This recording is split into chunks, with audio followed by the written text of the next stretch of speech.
Buenas tardes a todos. Bienvenidos a nuestro segundo podcast, versión cuarentena.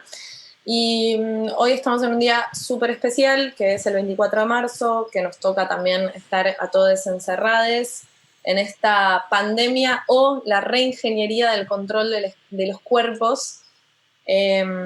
Así que vamos a estar sondeando varios temas que llegan a nuestras cabecitas, a nuestros cuerpos. Y, y bueno, y también habiendo escuchado comentarios de quienes nos escucharon en el primer podcast para pensarlos, para introducirlos.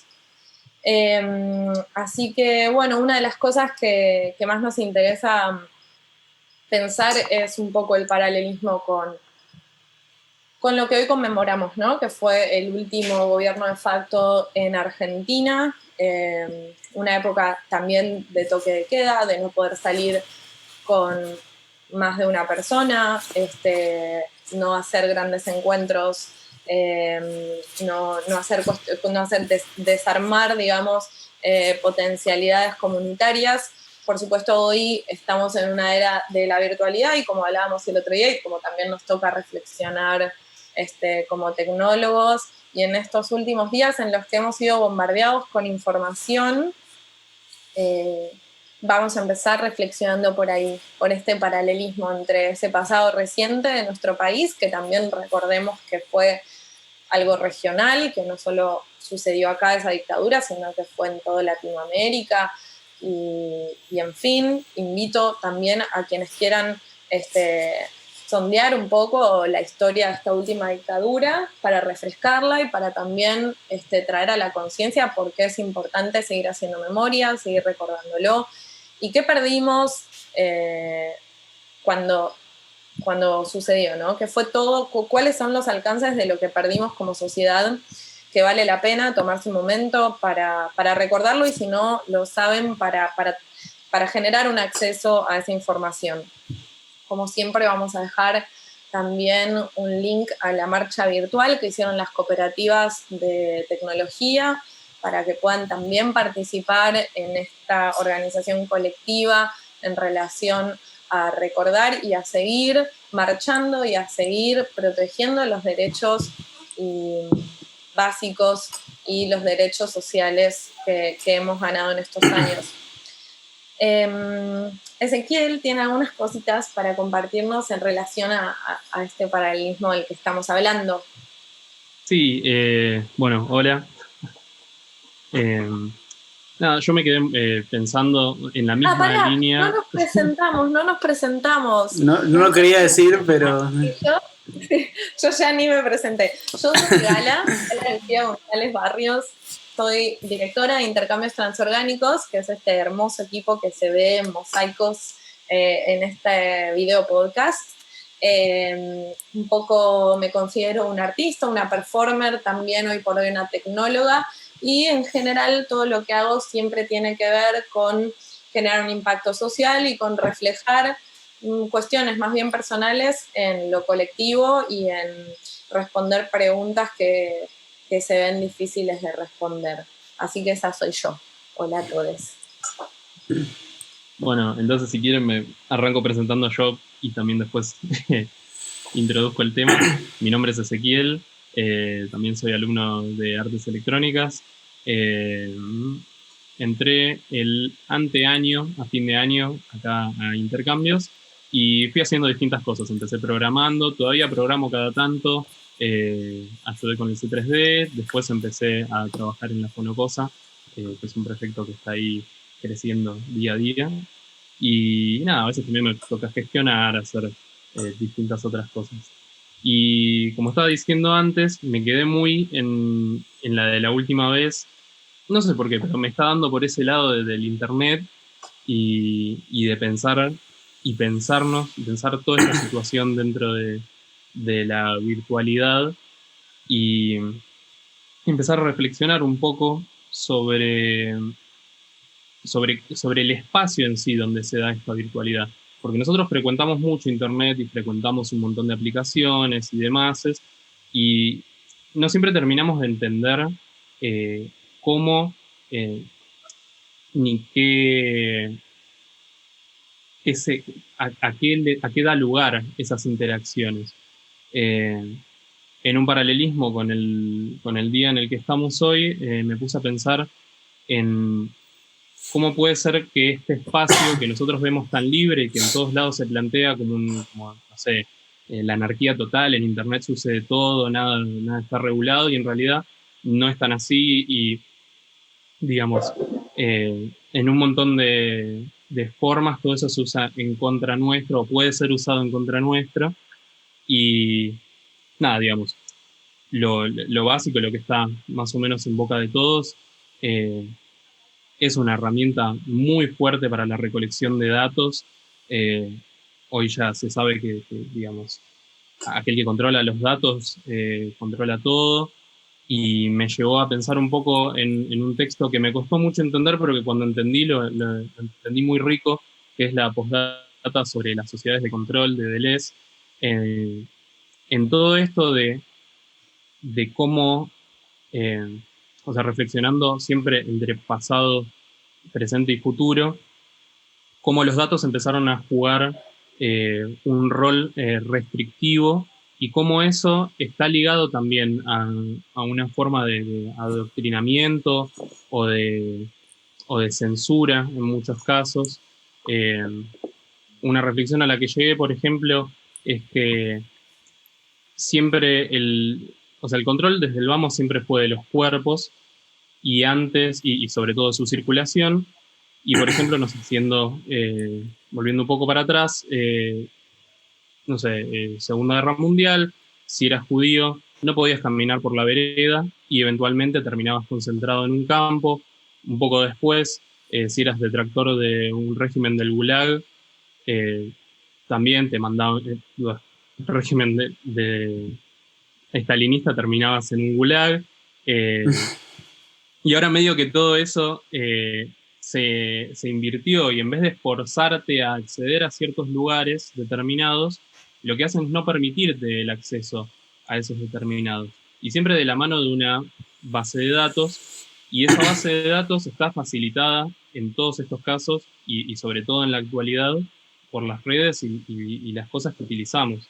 Como estábamos hablando hace un ratito, todo tiene un rastreador, todo tiene algo que supuestamente es para mejorar tu experiencia, y en parte lo es, pero también hay que como entender la otra cara de la moneda, que es esta vigilancia constante que existe y que en el peor de los casos puede sucede en China, sucede en Estados Unidos, te puede restringir a cosas muy importantes, como puede ser el acceso a créditos, el acceso a la salud, el acceso a la educación, digamos, todo eso, aunque no parezca, tanto en China como en Estados Unidos está súper privado.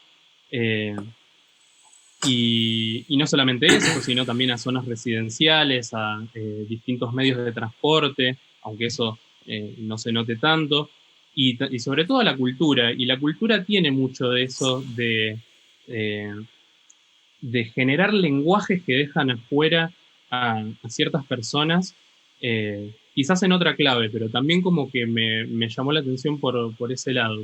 Como que no, siempre se piensa el arte como algo que ayuda a comunicar y dentro de esta maquinaria en la que vivimos, el arte a veces también sirve para reforzar todas estas exclusiones.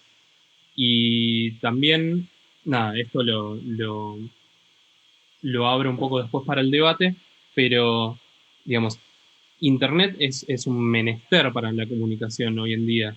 Entonces, ¿qué pasa en el momento en el que hay un digital shutdown? O sea, de repente nos cortan el Internet a todos y no sé, no podríamos estar haciendo esto que estamos haciendo en este momento, por ejemplo. Y es algo que se da con mucha... O sea, se da por ejemplo, en India se estuvo dando en los últimos años como con mucha fluidez, como que un día, no sé, salió una ley que nadie estaba de acuerdo, que resultó polémica, cortaron internet para toda una locación, para todo un espacio eh, de ciudades y ya no se podían comunicar y digamos, eso es algo que puede suceder y que si nosotros nos encontramos cada vez más en esta situación de reclusión donde Internet es una de las formas, si no la única forma en la que podemos generar muchos de estos diálogos, hay que tener en cuenta que no sabemos quién la controla, no tenemos la oportunidad de tener ninguna decisión sobre ese control y en el momento en el que nos la quieran cortar, la cortan y ya. Me hizo acordar mucho a los otros de Oesterheld, del Eternauta, en donde nunca se sabe dónde están ni quiénes son, ni importa saber quiénes son, porque justamente el punto es que no se puede saber quiénes son y que son todos a la vez. Y nada, para cerrar la reflexión final que tuve de todo esto es que en un estadio donde la acumulación de datos no está regulada y donde esos datos se vuelven más representativos de nosotros mismos que nuestra propia corporalidad, cualquiera que tenga esos datos en su poder y que tenga las redes por las cuales circulan esos datos en su poder, se vuelve por lo menos un brazo de la dictadura de turno. Lo dejo abierto. Yo solo quería decir, me hiciste acordar esto con el ejemplo que diste de India, a algo que sucede y no sé por qué me lo han dicho, no sé si es cierto o no, pero por ejemplo en las marchas que se dan acá, cuando hay mucha concentración de gente, lo que sucede es que restringen los datos de internet para ese espacio donde está la concentración, digamos, y se vuelve mucho más difícil la comunicación, y me hiciste acordar con esto de India justamente, y cómo en respuesta a esto empezaron a surgir algunos mecanismos de defensa, como algunos sistemas de mensajeo de peer-to-peer, que no requieren de internet, sino que requieren de personas que compartan datos, digamos, nada, como Sí, una yo herramienta. pensaba un poco en eso, como que si bien ahora que estamos re aislados y nos dicen, che, se va a cortar internet, o sea, entramos en un estado de psicosis total y colectivo, creo que en un tiro capaz eso podría generar eso, otras alternativas de comunicación que no dependan, digamos, de una plataforma globalizada y como generar como ciertos focos de resistencia aislados que empiecen a generar sus propias métodos de comunicación. Sí, y recordar que hay una infinidad de discusiones, bibliografía para consultar acerca de la vigilancia informática, de la vigilancia en Internet, de la vigilancia en el postcapitalismo y del control. Y también pensaba que estaría bueno, Máximo, que te presentes y presentes tu tema. Dale, sí, ahí me pongo en pantalla completa. Bueno, yo soy Máximo, y estoy también hace más o menos 1 año y medio, 2 años, en el equipo. Entré sabiendo poco y nada casi de programación y aprendí mucho, la verdad, en estos años, y es a lo que me dedico en el equipo, digamos, el desarrollador. Y mi proyecto al que me aboco, digamos, dentro del equipo es el C3D. Bueno, yo para hoy había preparado un tema que medio que lo venía pensando hace unas semanas y que tiene que ver con la comunicación, y que es esto de esta nueva forma que estamos teniendo todos ahora de comunicarnos a través de estas plataformas de videollamada, de llamada así tal cual, llamada como la conocemos, o diferentes tipos de mensajería, digamos, y cómo funciona, digamos, el habla en estas nuevas plataformas. Había, en el afán de investigar esto, digamos, me encontré con que ahora, en la actualidad, en Estados Unidos hay como una moda de llamar a los millennials, en vez de millennials, llamarlos zoomers por la plataforma de Zoom, digamos, y a la par de esto, bueno, todo el concepto de las universidades ahora son University of Zoom, porque básicamente es cómo están funcionando, digamos, las universidades hoy en día, y nada, me parece un detalle de color interesante. Pero bueno, lo que yo me estaba preguntando en estas semanas era qué es lo que pasa con el habla cuando hablamos a través de estas plataformas, porque lo que me pasaba es que yo sentía que si bien nos estamos viendo y nos estamos escuchando, yo sentía como, digamos, una barrera que todavía no nos pedía, que nos impide un poco sentirnos que estamos ahí unos al lado del otro y teniendo una conversación real, digamos. Y me puse a pensar y hay como varios factores que, que dificultan esta comunicación. Por ejemplo, bueno, la latencia creo que es algo muy importante y que se nota un montón. Digamos, esto de que yo digo algo y entre que yo lo dije y a ustedes les llega hay un retardo, no solo del sonido, sino también de la imagen y la sincro con eso. Y eso me lleva al segundo efecto, que es el efecto McGurk, no sé si lo conocen, que es un efecto sonoro visual en el que ustedes me ven a mí hablando con mis labios y interpretan otra cosa de la que yo dije por esta latencia, digamos, o por este retardo, digamos, que hace que se confunda lo que yo dije en verdad con lo que se ve que producen mis labios, digamos. Esto son algunos de los efectos, digamos. Y, y nada, y otra cosa que me interesó mucho era esto que yo hablé hace un tiempo, me acuerdo con ese, ahí en el laboratorio en Tecnópolis, y es esto de que a muchas personas jóvenes, a los millennials sobre todo, estas nuevas formas de hablar, de videollamada o las llamadas, les resultan muy difíciles, digamos, o les incomodan. Digamos, porque, por ejemplo, un millennial, una persona joven está acostumbrado, por ejemplo, a chatear por WhatsApp y la ventaja que tiene WhatsApp es que a uno cuando le llega un mensaje lo puede ignorar y puede decir contestar cuando quiera. En cambio, una llamada, te entra la llamada y vos tenés que tomar una decisión rápida en el momento de, ok, ¿le contesto o no le contesto? Si le contesto, ¿de qué me quiere hablar? No sé qué le voy a decir. Si es una llamada por teléfono no lo voy a ver, entonces no sé sus reacciones, digamos, físicas, no sé qué está pensando de mí. Como que todo eso trae como un cierto nivel de ansiedad para alguien que no le gusta ese método de comunicación, que lo hace más difícil, digamos, entrar en este juego. Pero nada, digamos, esas fueron las cosas que anduve investigando y nada, me gustaría saber ustedes cómo están viviendo, digamos, esta nueva manera de comunicarse ahora en este nuevo tiempo. Bueno, yo estoy como, bueno, hola, no sé si presentarme ahora o luego. Sí, presentate, Ahora. Cami. Bueno, yo soy Cami Godoy, soy estudiante de psicomotricidad, soy la única en este momento del equipo perteneciente a otra disciplina dentro de lo que es la universidad. Soy terapeuta corporal y un poco mi función en el equipo tiene que ver con justamente pasar por el cuerpo, un poco todas estas reflexiones que tenemos constantemente, investigaciones que hacemos, y también un poco de desarrollo teórico en relación a lo corporal. Y bueno, lo que sí, de lo que contaba es súper interesante, Max.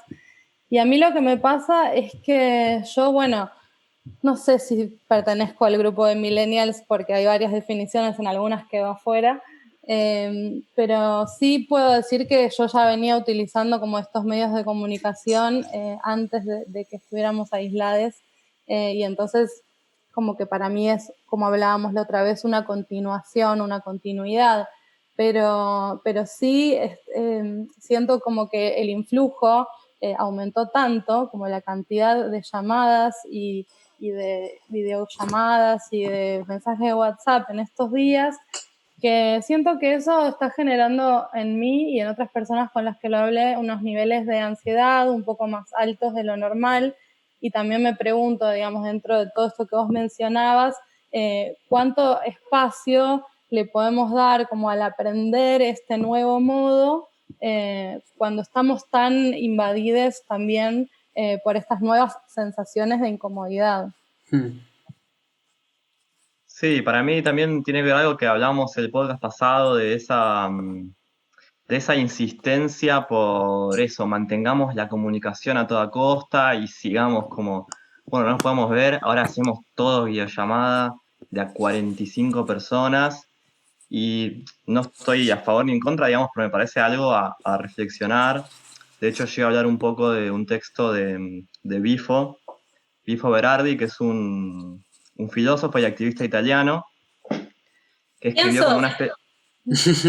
Bueno, antes me presento, soy Manu, también estudiante de artes electrónicas, soy músico, artista digital, programo un poco, todas esas cositas eh, bellas. Centennials. Todas esas cosas centennials. Sí. Bueno, y en este texto es como una especie de crónica, como una especie de diario, que se llama Crónica de la psicodeflación, y va como mechando cosas así personales con reflexiones filosóficas, en las cuales él plantea como una hipótesis, en la cual hay algo de esperanza, hay algo de optimismo en su hipótesis, que dice que esta epidemia puede ser una especie de como de explosión que genere que todas nuestras mentes que venían como hiper exaltadas por el capitalismo se calmen. Como que esa adrenalina, digamos, capitalista y de flujo de información constante, eso podía generar una especie de, como de pasividad, digamos, como, como ralentización de todos esos flujos de mercancía y de información. Y nada, eso le quería preguntar a ustedes, porque como bien Cami estaba diciendo, yo tengo mucha ansiedad en este momento. O sea, no es que estoy calmado y que, bueno, me estoy tomando mi tiempo para reflexionar, como que creo que se sigue apostando a esa exacerbación nerviosa y como hiperestimulación a la cual estamos tan acostumbrados. Además, vale agregar en esa ansiedad la incertidumbre que produce, bueno, esto, no saber si se alarga la cuarentena o no, si realmente termina el 31, si vamos a poder salir a la calle, cómo es nuestra vida de acá a un mes, cómo es de acá a 3 meses, el impacto que está teniendo la pandemia en el mundo, los gráficos en relación a los picos que va a haber. La amenaza es que en unas semanas nosotros vamos a estar más o menos como Italia. Entonces, y también estamos en un país que si se frena y no produce, hay muchísima gente, como decíamos el otro día, que son monotributistas, que laburan el día, que hay que ver también cómo se desenvuelve la situación social en relación a continuar aislados, continuar frenando incluso cada vez más o no, cómo serán esas negociaciones entre lo público y mantenerse recluidos, es decir, si podemos salir para producir y para trabajar, cuáles van a ser las restricciones de la circulación en el espacio. Si vamos a poder compartir con personas espacios comunes o no, o sea, cómo es estar hoy en un aula de 20, 30 personas, ¿va a estar permitido o no va a estar permitido? Entonces, hay mucha incertidumbre en relación a eso y si bien muchos de nosotros estamos en situaciones privilegiadas y podemos realmente descansar y estar en casa y muchos de nosotros estamos bien alimentados y tenemos muchos megas de descarga de internet, pero incluso en nosotros es, digamos, natural y un poco el podcast anterior intentamos normalizar que empezaran a aparecer estas ansiedades y malestares de estas situaciones que sí reportan un cambio para el que no estábamos preparados y cuya configuración fue, digamos, día a día una especie de sorpresa y de contrato que se renueva y que todo el tiempo los medios devuelven que la situación está lejos de mejorarse. De hecho, bueno, aprovecho para introducir un poco una de las cosas que me interesaba hablar hoy. Aunque, Cami, ¿querés introducir tu tema? Bueno, dale. Yo quería hablar un poco de un libro que leí este verano como casi premonitoriamente, pero no considero que sea como algo casual, sino más bien como algo de mi interés por estas temáticas, como ya estaba ahí, un poco por el fogoneo también de este equipo de investigación y y las ganas de seguir indagando las corporalidades y las nuevas tecnologías. Y por eso leí este libro, que es Kentucky's, de Samantha Schweblin, a pesar de que muchas amigas me decían, no es el mejor de ella, lee Distancia de Rescate, se llama, bueno, no sé, el más nuevo, este es de 2018, y bueno, también para complementar un poco mis ideas y las cosas que a mí me resonaban del libro, leí un artículo de Guillermina Jansen para una revista que se llama Hipertextos, que es una publicación de varias universidades, que es una reseña del libro, pero que está muy interesante porque justamente este colectivo que hace la publicación es un colectivo de investigadores y docentes de la Cátedra de Informática y Relaciones Sociales de la carrera de Sociología de la UBA, en conjunto con un laboratorio de estudios en cultura y sociedad de la Universidad de La Plata y también en conjunto con otro equipo de la Universidad de Maimónides.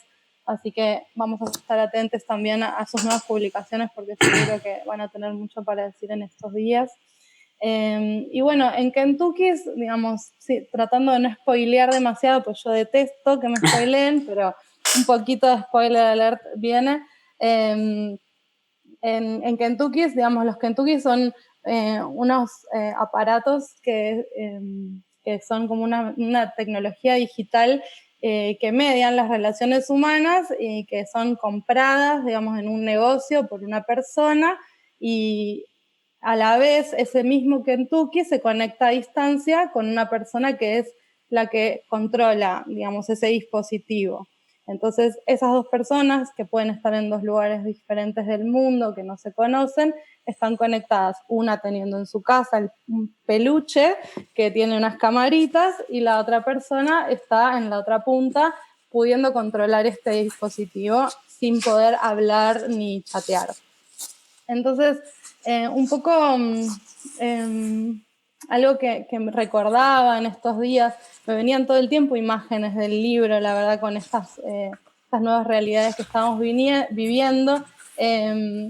Una de las cosas que se me vino es que en los relatos que aparecen en la novela aparece como toda una variedad de escenarios, de ciudades, de pueblos, de distintos lugares del mundo, y pensaba cómo hoy, con esta situación de confinamiento global, estamos por ahí al tanto de noticias de un pueblito de China, de lugares que nunca habíamos oído hablar antes. Y por otro lado, también me parece interesante el análisis que hace la autora de este artículo en el que, bueno, habla de los Kentuckys como artefactos tecnológicos vestidos de peluche que conectan a dos personas, y habla de que uno es el amo, que es el que compra el dispositivo, y el otro es el que controla, que sería el ser, digamos, el que es el Kentucky, y necesita de una tablet, de otro dispositivo. Entonces, en el libro básicamente se problematizan los límites de la exposición de la intimidad, que digamos es algo que ya venimos problematizando desde hace mucho tiempo, pero creo que en este momento se ponen en juego como otras cuestiones, ¿no? Del rol de la mirada, de cómo, digamos, empieza a tener como otra dimensión en el momento en el que muchas de las personas que estamos en el confinamiento no tenemos ningún tipo de contacto diario, digamos, no convivimos con otras personas. Y bueno, también el libro habla de la soledad, del afecto. Y lo que me pareció también interesante que destaca la autora es que en el libro no hay familias tipo, no hay familias de estas ideales digamos, de las familias del siglo XX, por decir de algún modo, sino que son todas relaciones como más disfuncionales, y familias que por ahí tienen una madre y un padre separados, o relaciones violentas. Hay todo tipo de convivencias que se observan ahí, que bueno, son, digamos, no solamente características propias de las relaciones mediadas por la tecnología, sino también de las relaciones no mediadas, pero que pertenecen al capitalismo industrial. Y algo de lo que habla, que me parece muy interesante, es que en Kentucky se lamenta la pérdida justamente de estos lazos sociales no mediados. Yo no sé si hoy en día nosotros estamos o sea, no sé si existe como quizás en el libro hay como una competencia entre los vínculos reales, digamos, dentro de, no sé, un vínculo que uno puede tener con una pareja, con un hermano,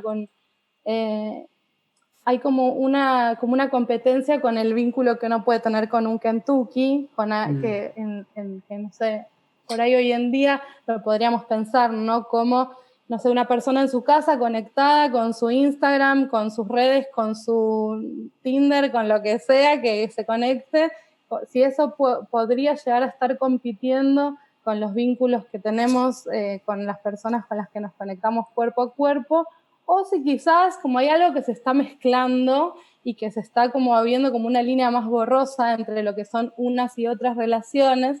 Y también esto de que hay un amo y un ser, ¿no? Como pensaba en estos días, cómo se está poniendo como más de manifiesto, cómo están por ahí los que publican y los que observan, ¿no? Y como que esta relación del ser que busca como participar y mirar y, no sé, vive la vida a través del otro, la mirada del otro, no sé, me pareció como eso, como qué nos motiva a estar de un lado o del otro. No sé qué piensan. Sí, a mí me reportó un agotamiento el tema de redes estos días que directamente no pude ni observar, ¿verdad? Porque sí es agotador la cantidad de, bueno, memes, y eso que yo soy una curadora de memes, y sin embargo, la cantidad de memes que hay del coronavirus es como ya no me causan ni gracia ni me ayudan a pensar nada. Y también claramente esta idea de la competencia entre las interfaces y las personas es re interesante porque en colación a lo que decías, Cami, el podcast anterior de la educación emocional y de la educación psicológica de las niñas, que debería ser algo mucho más promovido. Sin embargo, sería imposible hacer educación emocional para mí a niños considerando contextualmente que los adultos no tenemos semejante educación y que, el otro día una amiga mía, Tefi, coordinadora del gran programa nacional Emprende Conciencia, decía que si no ponemos en palabras cómo nos sentimos en estos días, esta dinámica nos va a llevar puestes. Porque realmente, o sea, venimos de un entrenamiento de no hablar demasiado las cosas, no hablar entre nosotros sensiblemente y realmente compartiendo con otro en un ida y vuelta cómo nos sentimos sin llegar a la agresividad o a la desconexión, ¿no? Como que realmente, no somos ejemplares para comunicarnos aún los seres humanos. Y no sé incluso si hoy somos más ejemplares que en el pasado. O sea, realmente no sé cómo funciona la comunicación en esos términos, pero sí, definitivamente la gente se abstrae mucho con las interfaces, con el teléfono, con los videos, con las videollamadas, y a veces incluso, y a veces incluso en las mismas dinámicas familiares se da que por ahí hay uno que es mucho más adicto que los demás, y por ahí no termina de darse cuenta aunque otras personas se lo marcan, ¿no? Esto del nivel de adicción que maneja. Siempre está ese miembro de la familia que es tipo el que no puede pegar la cara del teléfono, o la pequeña Lisa Simpson, digamos, una pequeña oveja negra que busca una conexión más física, más real con otros, y por ahí está en un contexto de gente que está apegada al consumo de que todo su vinculación pasa más que nada por las interfaces.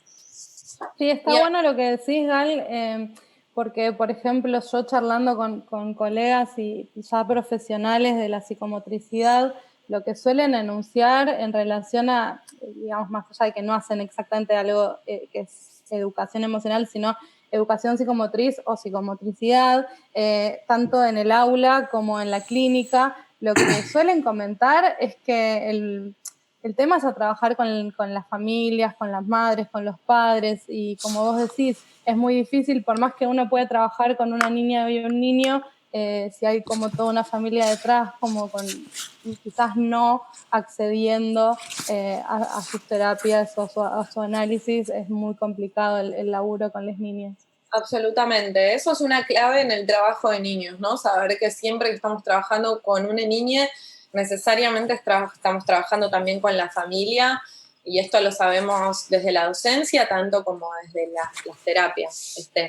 Pero bueno, en definitiva esto, o sea, hay quienes tienen más permeabilidad a pensar estas cosas, y me parece que en la contemporaneidad siempre hablamos de una minoría. Y volviendo también a algo que decía Ezequiel, ¿no? Sobre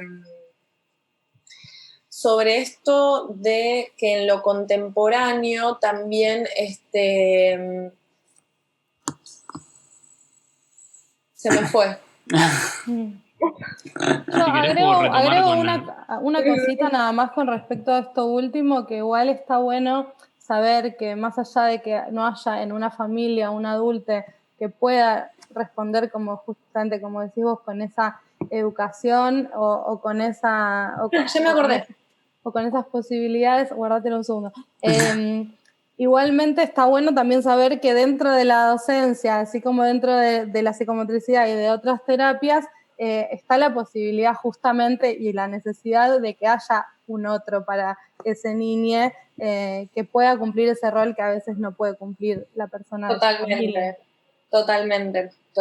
Y eso nos ha tocado a más de uno, ¿no? A más de un adulto en el presente, haber sustituido esos roles con otras personas que se han puesto disponibles, y en eso sí, yo por lo menos personalmente reconozco que en la humanidad hay una capacidad para la manada y hay una capacidad para encontrar lo que uno necesita. No siempre, digo, ¿no? Hay gente que tiene más suerte que otra, pero sí se pueden dar esas posibilidades, es cierto.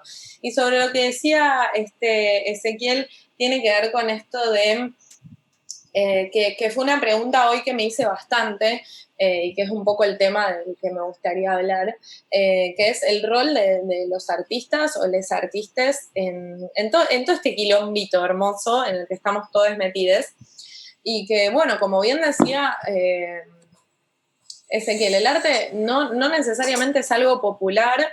De hecho, yo siempre recuerdo y siempre cito en la carrera de artes electrónicas el ensayo del grupo Desfase, un grupo chileno que escribió el texto Contra el arte y el artista, que habla justamente de cómo, desde una mirada marxista, el trabajo es la tarea a través de la cual nos producimos a nosotros mismos, y es el capitalismo, ¿no? Para el marxismo, el que nos obliga a desposeernos de nuestra producción para venderlo en un mercado, y además desposeernos de lo que estamos produciendo en sí mismo. O sea, que lo que estamos produciendo no necesariamente tenga un sentido intrínseco a nuestra identidad. Y en el capitalismo lo que van a decir los chicos de este grupo es: los que tienen el lugar privilegiado de hacer una producción que reporta un vínculo directo con su identidad son los artistas. Son a los que les está confinado ese espacio específico para producir algo que tienen ganas, y que el sentido de lo que hagan está en esa idoneidad, en esa identidad y en esa particularidad y originalidad que tenga que ver con su yo. Y que para, en todo caso, volver a una mirada más colectivista de que, digamos, es un derecho de la humanidad como realmente poder producir lo que le interesa y dignificar la producción a partir de hacerla propia y de que tenga un sentido para sí mismo hacerla circular en el mundo. Lo primero que hay que hacer es restarse como artista del mundo del arte. Entonces, bueno... ¿Puedo hacer una pregunta? Sí. Por ejemplo, te voy a poner como un ejemplo mío estúpido, pero un panadero que hace su pan, por ejemplo. ¿Vos no crees que un panadero pone algo de sí mismo en su pan, digamos, en su producción? ¿O qué diferencia vendría a tener con el artista en este caso? Que, digamos, es un lindo punto en el que en algún momento quizás dedicarle un podcast de reflexiones específicas sobre esto. Bueno, no me quiero ir a centrarme en esta discusión sobre por qué el artista sí, por qué el panadero no. Y de hecho hay mucha gente que dice que hay mucha creatividad en la cocina y es un poco una Sí, cosa lo tiré como muy ejemplo de artística, algo. gastronómico. Pero imagínate que el pan tiene cierta reproductibilidad, por así decirlo, y que vos como artista, si vos te cansás de la reproductibilidad de una obra tuya, que puede ser infinitamente reproducible y puedes estar metido en eso, pero si vos te cansás y querés hacer algo el Z totalmente alejado de la A en la que estabas de un día para el otro, estás justificadísimo, porque vos tenés que pelar ahí, en esa creatividad, en esa idoneidad. El panadero no, tipo, si hace Z se le cae el negocio, la gente va ahí porque quiere pan, le chupa un huevo que el tipo quiera hacer Z, y le va a entrar a competir la otra panadería que va a abrir inmediatamente después de que se abra ese margen de consumo. Chao. Entonces, no quiero ser simplista en esto porque Obvio, sí quiero estoy re de acuerdo. un ensayo de respuesta a tu pregunta. Por supuesto, no me parece algo simple y en todo caso hay que seguir pensándolo juntos. Pero bueno, sí iba a que hoy por ahí, como nosotros tenemos este rol también de tecnólogos, sí nos llegaron consultas para, bueno, ni hablar de que todos estos días estuvimos ayudando a nuestros familiares, a nuestros amigos, a gente grande, a gente de distintas edades a aprender a comunicarse con distintas aplicaciones, poder hablar, disminuir un poco la angustia en relación a la tecnología que va emergiendo en las casas desde nuestras posibilidades, y un poco seguir siendo esto, hacer esta prevención de la salud mental que un poco nos caracteriza. Pero sí recibimos consultas en relación a los respiradores, por ejemplo, ¿no? Los respiradores, porque, bueno, nosotros manejamos Arduino y manejamos impresión 3D, cortadoras láser y podemos manejar impresión 3D y sabemos producir, digamos, nos copamos y tenemos cierta idoneidad para eso.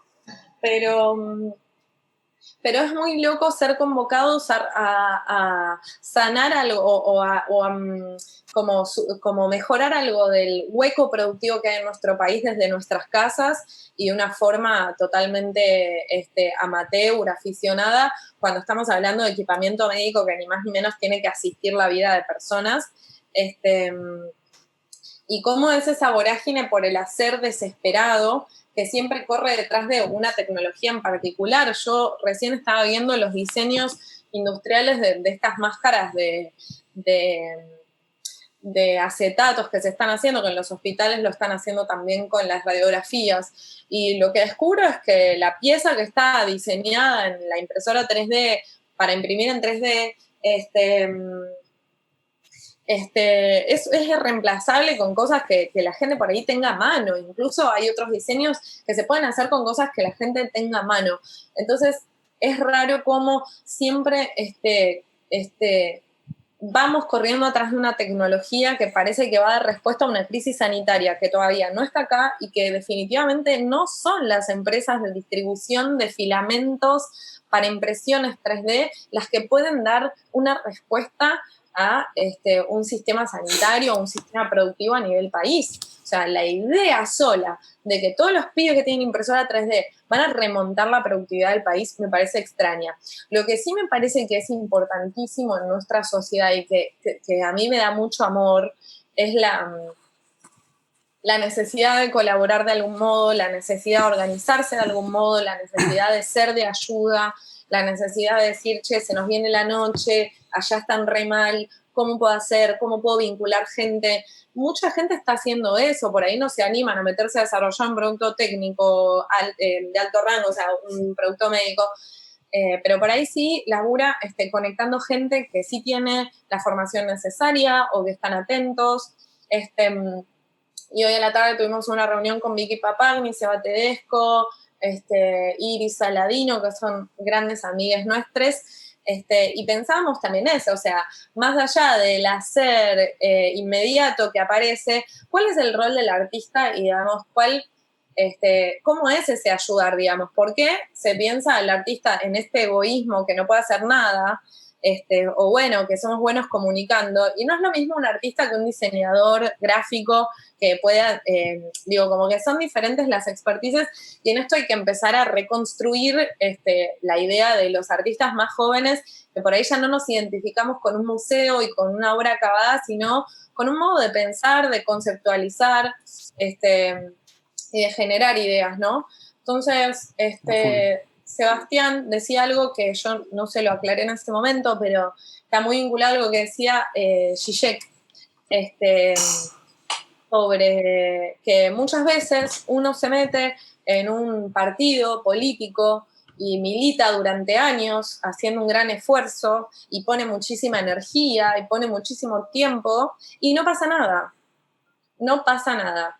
Y hay veces que te conectás con algo que te pasa a nivel personal, individual, de forma profunda y comprometida, y en ese compromiso descubrís, aparece como una pregunta, una idea como superadora, porque empezás a pensar algo que está dado normalmente de un modo desnormalizado, y encontrás algo que, no te digo es la pólvora, pero sí puede mover muchas más cosas, como nos ha pasado con el C3D a nosotros, o ahora con la fonocosa, y como le pasa a muchísima gente que realmente lo que hace es eso, es agarrar un problema concreto, que en principio lo vivimos en carne propia, y en función de eso nos restamos de pensar que, bueno, esto es un teléfono, se usa para hacer así, entonces no. Sí, bueno, pero también se le puede poner internet. No se le puede poner internet, porque esto se usa para hablar por teléfono. Entonces, la idea de decir, insistir en que, bueno, sí, se le puede poner internet y quizás eso sea útil para resolver determinado problema,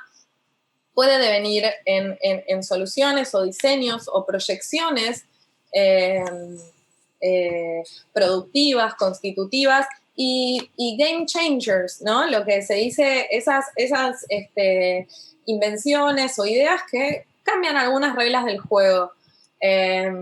Y que en un punto, bueno, nosotros siempre vamos ahí, vamos a ese punto, pero vale para mí recordarlo en estos momentos en los que muchos de nosotros estamos más allá de la idea de por ahí hacer un disco, unas acuarelas y filosofar con nuestros amigos, y realmente queremos ponernos a disposición.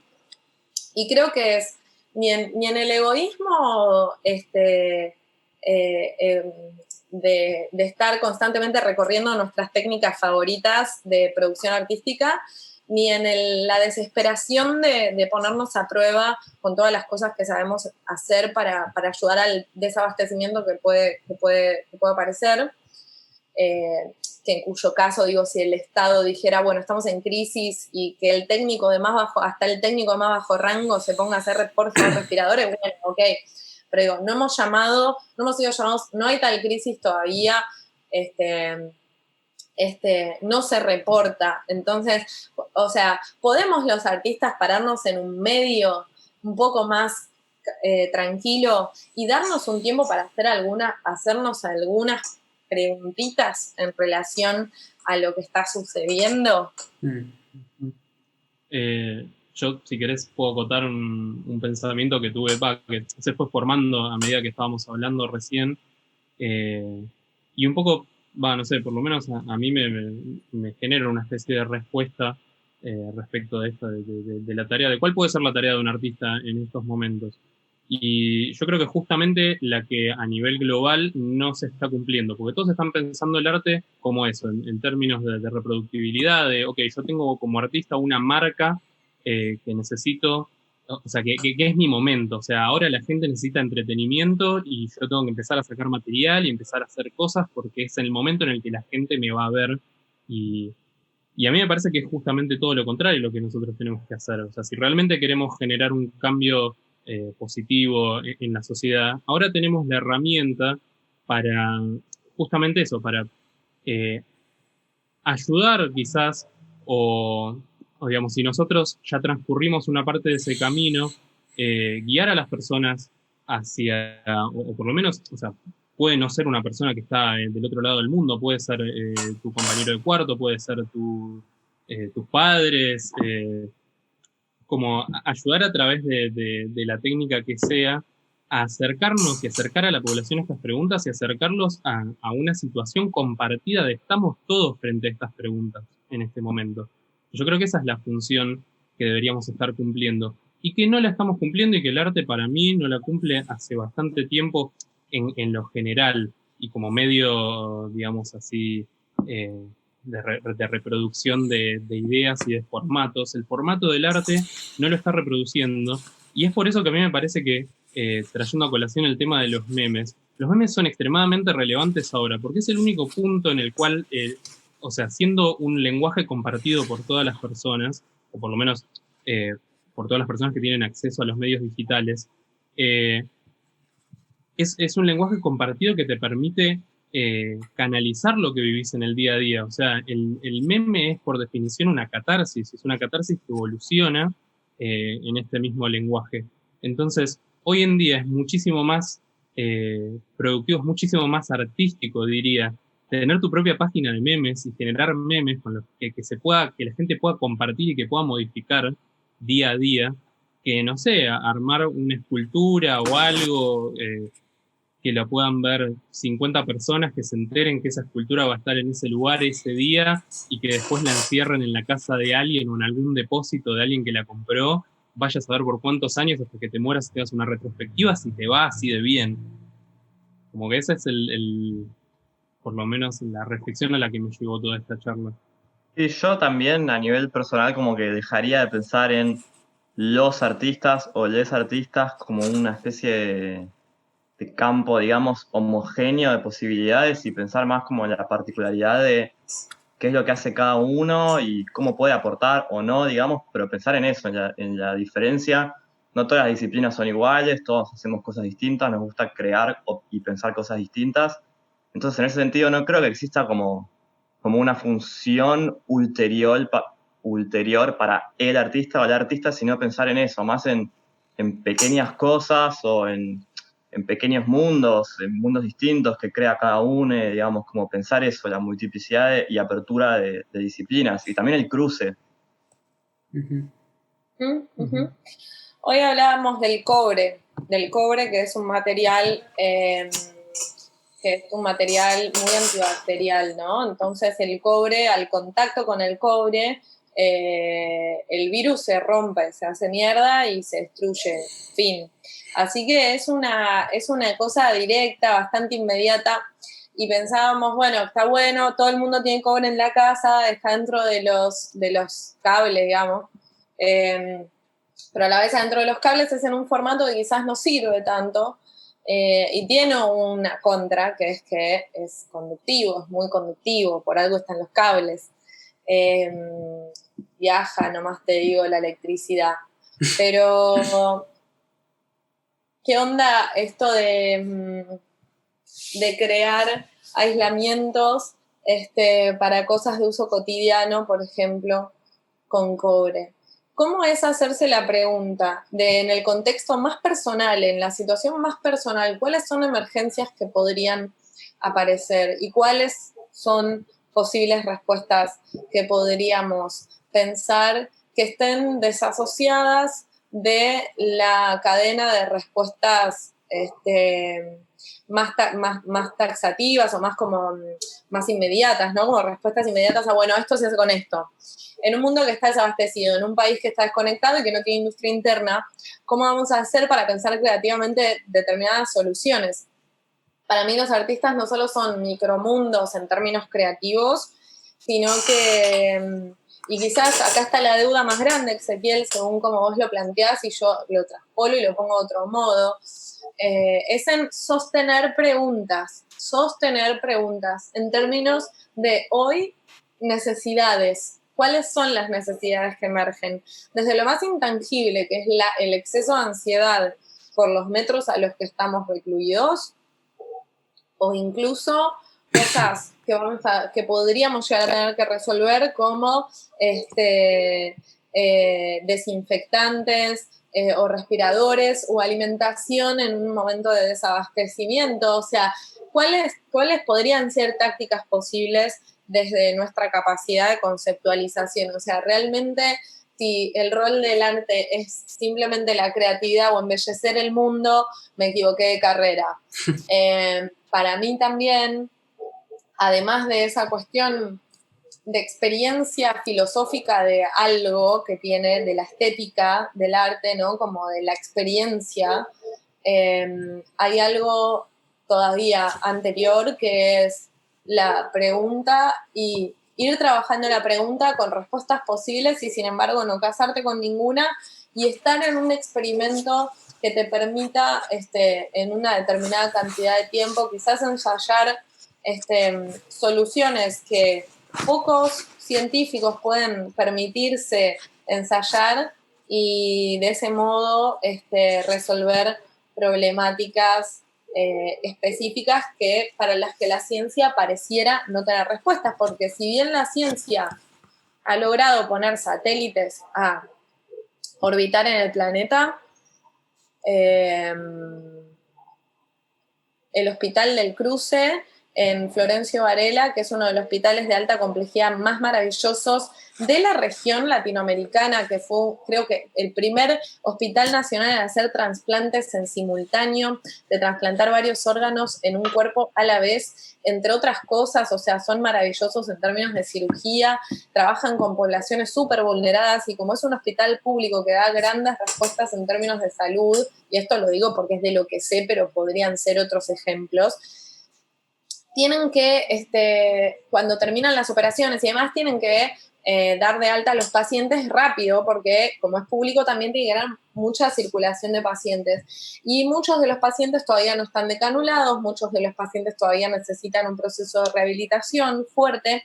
Y si bien hay satélites circulando en el mundo y si bien hay tecnología para la rehabilitación, y esto es lo que nosotros trabajamos más profundamente, pero digo, sobre esto podría haber millones de problemáticas a resolver en distintos ámbitos y de distintos modos. Y nosotros lo estamos pensando como artistas, vale aclarar. Aunque hay toda esa tecnología en el mundo, los pacientes llegan decanulados, llegan, digamos, en condiciones casi límites para poder estar solos en su casa siguiendo con una rehabilitación que luego no tiene seguimiento. Y no es, el único problema no es el dinero y la falta de acceso a un montón de cosas. Y el problema no es solamente cultural. Entonces son problemas multifactoriales, son problemas multifocales que la ciencia falla en pensarlos como se deben pensar, que es integralmente. La política falla en construir políticas. La informática y la tecnología digital falla en producirse y desarrollarse más allá de un mercado que demande un tipo de producción. La gente que hace seguridad informática como los hackers, yo no sé cuántos se meten en otros territorios de necesidades, es decir, además estamos abocados cada uno al entorno que le interesa. Entonces, ahí hay un cambio también que hacer en torno a cómo pensamos estas resoluciones, soluciones y preguntas. Paro de hablar porque yo, si no, Dios mío. Ya estamos en 1 hora y media más o menos. Sí, es el podcast más largo del historia. Sí, hasta el fin del mundo esto. Sí. Que nos pare el apocalipsis. Bueno, pero hay material. Y no lo vamos a editar, sale todo ahí así, cortado. Bueno, gente linda, vamos cerrando entonces. Dale. Dale. 30.000 compañeros desaparecidos Sí. presentes. Yo tengo mi pañuelito. Qué bien. Yo no tengo nada, pero tengo una hojita blanca ahí para representar. Muy bien. Idem. Bien. Está. Bueno, Chao. Listo. un abrazo a todos. Nos vemos en nuestro próximo Adiós. podcast versión cuarentena. Bien.